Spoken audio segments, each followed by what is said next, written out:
আল্লাহ পাক রব্বুল আলামিন বলছেন ওয়ালা তুবাশিরুহুন্না ওয়া আনতুম আকিফুনা ফিল মাসাজিদ।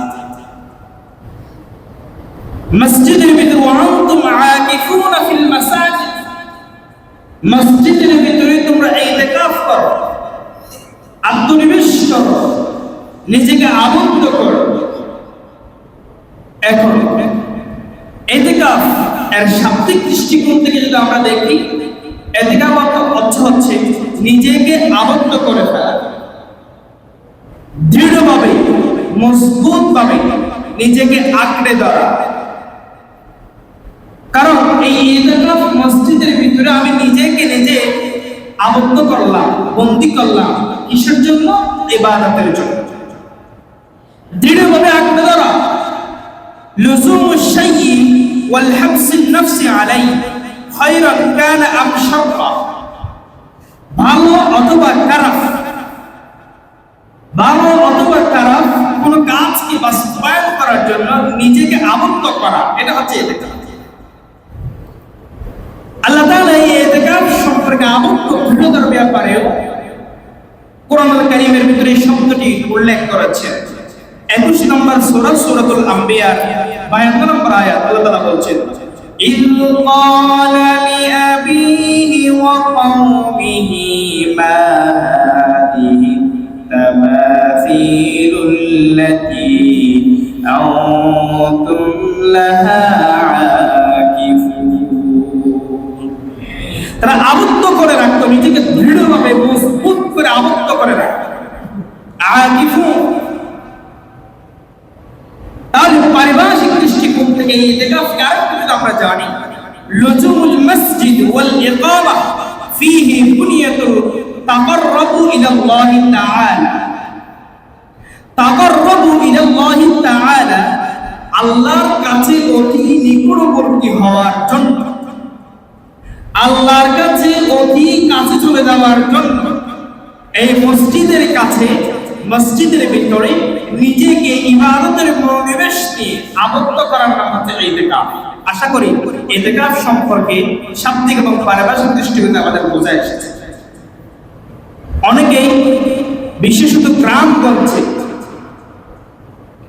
আমাদের অনেক মুরব্বীরা আছে, ইতিকাফে আসে কিন্তু নিজেকে আবদ্ধ করে রাখে না। ইতিকাফে আসলো আবার মসজিদ থেকে বের হয়ে অনেক কাজকর্ম করে, মানুষের সাথে কথাবার্তা বলে, এই অন্যান্য সামাজিক কর্মকর্মের মতো অন্যান্য সময়ের মধ্যে নিজেকে বের করে দেয়। কিন্তু ইতিকাফ সেটা নয়। ইতিকাফ হচ্ছে একমাত্র শুধুমাত্র কেবলমাত্র আল্লাহর ইবাদতের জন্য মসজিদ কেন্দ্রিক নিজেকে আঁকড়ে ধরা, আবদ্ধ করার নাম হচ্ছে ইতিকাফ। তাহলে আমরা শাব্দিকভাবে পারিভাষিকভাবে অন্ততপক্ষে ইতিকাফকে আমরা বোঝার চেষ্টা করছি। আসুন, আল্লাহ রাসূল সাল্লাল্লাহু আলাইহি ওয়াসাল্লাম ইতিকাফ করেছিলেন, যা আমাদেরকে প্রশিক্ষণমূলক দেখিয়ে দিয়েছেন। এর সময়সীমা কি? ইতিকাফ যে করার জন্য বললাম, এর সময়সীমা কি? শুরুতেই বললাম যে কোনো সময় ইতিকাফ করা যাবে, তবে আল্লাহ রাসূলের সুন্নাহ মোতাবেক ইতিকাফের সময় সেটা হচ্ছে 20 রমজান থেকে শাওয়াল মাসের চাঁদ দেখা যাওয়া পর্যন্ত। 20 রমজানের দিবাগত সন্ধ্যা, অর্থাৎ আরবির দৃষ্টিকোণ থেকে দিন শুরু হয় সন্ধ্যা থেকে, মাগরিবের আযান থেকে শুরু করে, সূর্য অস্ত যাওয়ার পর থেকে শুরু করে আমাদের গণনা শুরু হয়। ইংরেজি সিস্টেমে ভিন্ন আছে, তারা অন্য ডোমেইনের আলোকে রাত 12টায় অথবা তাদের যে গ্রিসবার্গের মত অনুযায়ী তারা নিজের একটা ড্যায় তারা ফিট করে, সময়কে মেনটেন করে। কিন্তু ইসলামের শরীয়তের মতে রাত বা ওই দিনটা গণনা শুরু হবে সেটা হচ্ছে সূর্য অস্তের পর থেকে শুরু করে রাত শুরু হওয়ার মুহূর্তে তার দিন গণনা শুরু হয়। এই দৃষ্টিকোণ থেকে 20 রমজানে দিবাগত সন্ধ্যায় থেকে শুরু করে ইতিকাফের সময় শুরু হবে, আর ইতিকাফ শেষ হবে সেটা 29 তারিখে হতে পারে, 30 তারিখে হতে পারে, যখন শাওয়ালের চাঁদ দেখা যাবে। দেখা যাওয়ার সাথে সাথে মাগরিবের পরে আপনারা ইতিকাফ ভঙ্গ করবেন। তাহলে এই হলো সময়সীমা। আল্লাহ রাসূল সাল্লাল্লাহু আলাইহি ওয়াসাল্লাম এই 10 দিন ইতিকাফ করেছেন। হাদিস থেকে আমরা সেই ডকুমেন্টটা পাই। আন্নান নবী সাল্লাল্লাহু আলাইহি ওয়াসাল্লাম কানা ইয়াতাকিফু ফিল আশরিল আওয়াখির মিন রমাদান।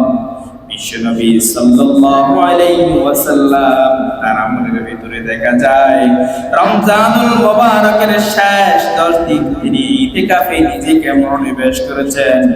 প্রত্যেকটি রমজানের ভিতরে শেষ 10 দিন তিনি নিজেকে এমন ভাবে কোমর বেঁধে নেমে যেতেন, ইতিকাফের ভিতরে ঢুকে যেতেন। দুনিয়ার অন্যান্য সামাজিক কাজকর্ম তিনি বন্ধ করে দিয়া নিজেকে ইবাদতের ভিতরে তিনি ইতিকাফে মনোনিবেশ করতেন। সুবহানাল্লাহ। তাহলে এই ইতিকাফ বিশ্বনবী সাল্লাল্লাহু আলাইহি ওয়াসাল্লামের সুন্নাহ থেকে আমরা যে আমলটা পাই, এই শেষ দশকে 10 দিন তিনি ইতিকাফে মনোনিবেশ করেছেন। এখন অনেকেই আবার প্রশ্ন করে যে হুজুর আমরা ইতিকাফে আসলাম, এখন ইতিকাফে আসার পর আমাদের কাজটা কি, করণীয় কি? আপনারা হয়তো আমার উপর মন খারাপ করতে পারেন। আমি অনেক জায়গায় দেখেছি আমার অনেক মুরব্বী যাদের কিছু বদ অভ্যাস আছে, তামাকের আসক্তি আছে, গল্প গুজবে 11 মাস চলছিল, এজন্য তারা ইতিকাফে আসার পরও দেখা যায় অমুকের সাথে তমুকের সাথে যোগাযোগ করে মসজিদ থেকে বের হয়ে মসজিদের গানে মসজিদের ওঠানে মানুষের সাথে গল্প গুজবে ব্যস্ত থাকে। প্রিয় ভাই, এই বিষয়গুলোতে সাবধানতা অবলম্বন করতে হবে। আপনি ইতিকাফে এসেছেন কাকে সন্তুষ্ট করার জন্য? আল্লাহকে। বলেন কাকে? আল্লাহকে সন্তুষ্ট করার জন্য এসেছেন। অনেক কষ্ট করে পরিবার পরিজনকে আপনি ফেলে আপনি মসজিদে এসেছেন, কিন্তু এখানে যে আপনি গল্প গুজবে ব্যস্ত থাকেন, অন্যান্য মিথ্যা কথা বা অন্যান্য কাজকর্মে মিথ্যার আশ্রিত যত আমল আছে এই আমলগুলো আপনি ব্যস্ত থাকেন, আপনারা আমলটা ইতিকাফতে পারছেন। এই দৃষ্টি আমাদেরকে খেয়াল রাখতে হবে। এখন যখন আমরা এই কথাগুলো বলি, তখন আমাদের কিছু মুরব্বী আছে, হুজুর সময় তো কাটতেছে না, কি করবো ইতিকাফ? তাদের ব্যাপারে সাজেস্ট হলো ইতিকাফের করণীয় বা আমলগুলো কি? করণীয় হচ্ছে সালাত, তেলাওয়াত, জিকির, ইস্তিগফার, তাওবা। কোরআনুল কারীমের ভিতরে কোরআনুল কারীমের 29 নম্বর সূরা সূরাতুল আনকাবুতের 45 নম্বর আয়াত আল্লাহ তাআলা বলেন, উতলু মা উহিয়া ইলাইকা মিনাল কিতাবি ওয়া আকিমিস সালাত ইন্নাস সালাতা তানহা আনিল ফাহশাই ওয়াল মুনকার ওয়ালাযিকরুল্লাহি আকবার ওয়াল্লাহু ইয়ালামু মা তাসনাউন। কি আমলটা করবেন দেখেন, আল্লাহ পাক রব্বুল আলামিন জানিয়ে দিচ্ছেন, কামা ওহিয়া ইলাইকা মিনাল কিতাব, আল্লাহ তাআলা তোমাদের কাছে যে কিতাবটা নাযিল করেছেন এই কিতাবটা তেলাওয়াত করো, সাথে ওয়াকিমিস সালাত, নামাজটা পালন করো, নামাজ প্রতিষ্ঠা করো। ইন্নাস সালাতা, কিন্তু নিশ্চয় হলে এই নামাজটা তানহা আনিল ফাহশাই ওয়াল মুনকার, যত ধরনের অশ্লীলতা, বেহায়াপনা, ফাহিশা, মিথ্যাচার যত আমল আছে সমস্ত আমলগুলো থেকে তোমাকে রেহাই দিবেন এই নামাজ। আর ওয়ালাযিকরুল্লাহি আকবার, এটাই হলো আল্লাহর জিকিরের সবচেয়ে বড় উত্তম মাধ্যম।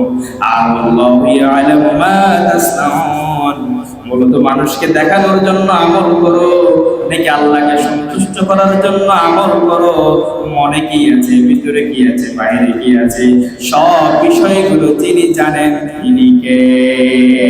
আল্লাহ। তিনি কে? আপনি কাকে সন্তুষ্ট করার জন্য এসেছেন? আপনি যে ইতিকাফে এসেছেন কাকে সন্তুষ্ট করার জন্য? সব বিষয়গুলো জানেন তিনি কে? আল্লাহ। তাহলে দেখেন যে ইতিকাফে কি করবেন আপনি?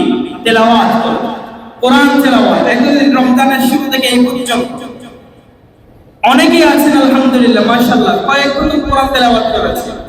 অনেকেই বলে আমি দিনে 2 পারা 3 পারা করে আমরা তেলাওয়াত করি। আমার হাফেজ সাহেব তো দিনে 1 পারা করে তেলাওয়াত করে, আমার মনে হয় 7-8 বার, এর উপরে বেশি হবে। অনেক হাফেজ তো চলার সময় হাঁটার সময় তেলাওয়াত করে। এই 1 মাসে কয়েক বছর হয়ে যাবে তার। আমরা যখন নামাজের আগ মুহূর্তে উঠি তখন কয়েকবার করে পড়ার চেষ্টা করি যাতে করে নামাজে কোনো মিস্টেক না হয়, কিন্তু অনেকে এই আমল থেকে দূরে আছে। এ থেকে আপনি আসুন, আপনার এই আমলটা পরিবর্তন হয়ে যাবে, আপনি এই সময়টা কাজে লাগাতে পারবেন।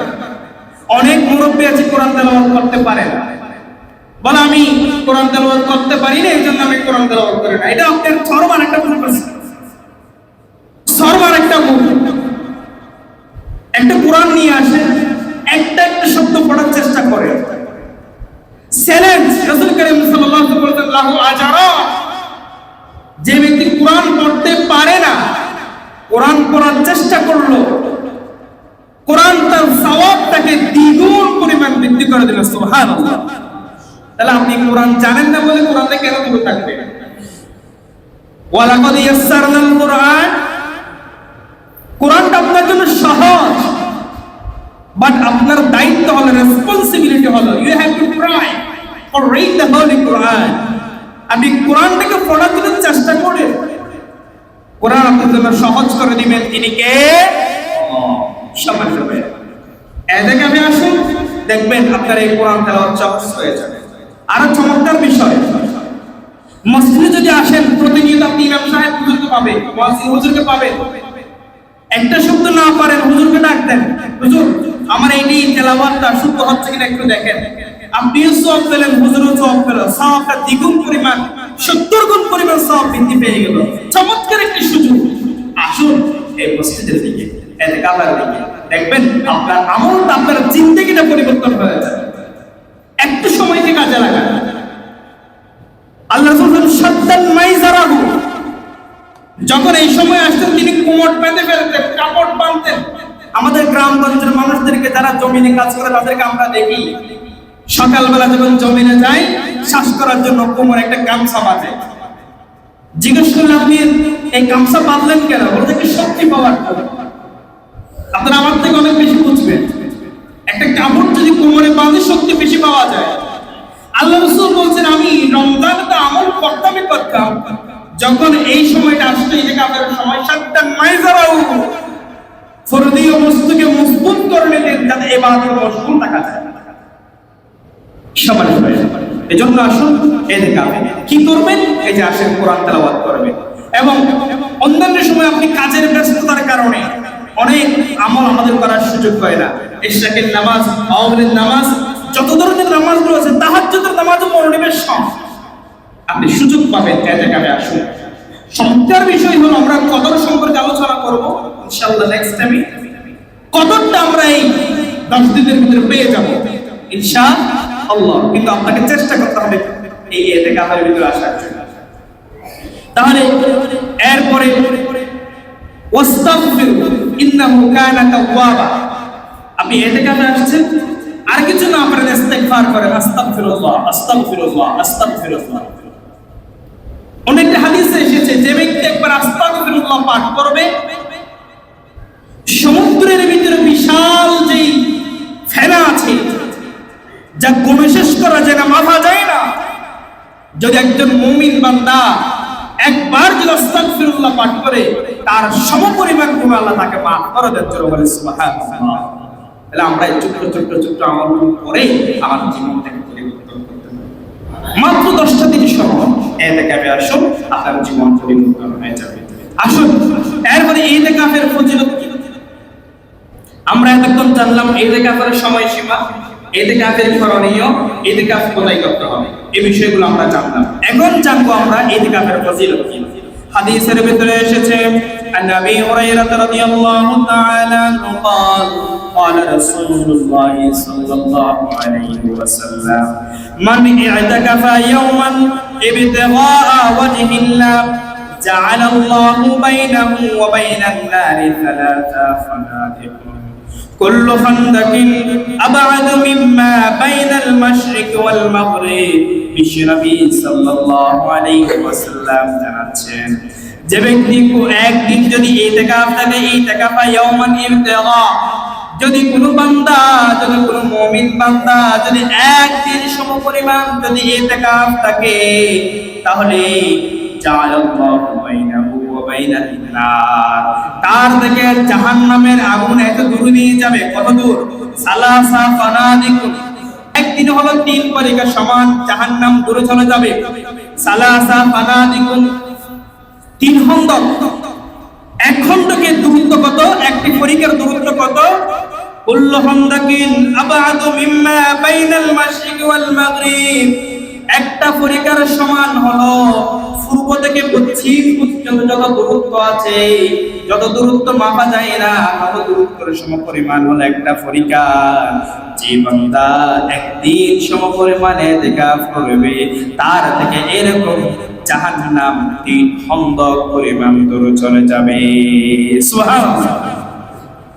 একদিন যদি কোনো বান্দা ইতিকাফ করে, একদিন যদি ইতিকাফ করে, তার থেকে জাহান্নামের আগুন 3 খন্দক দূরে চলে যাবে।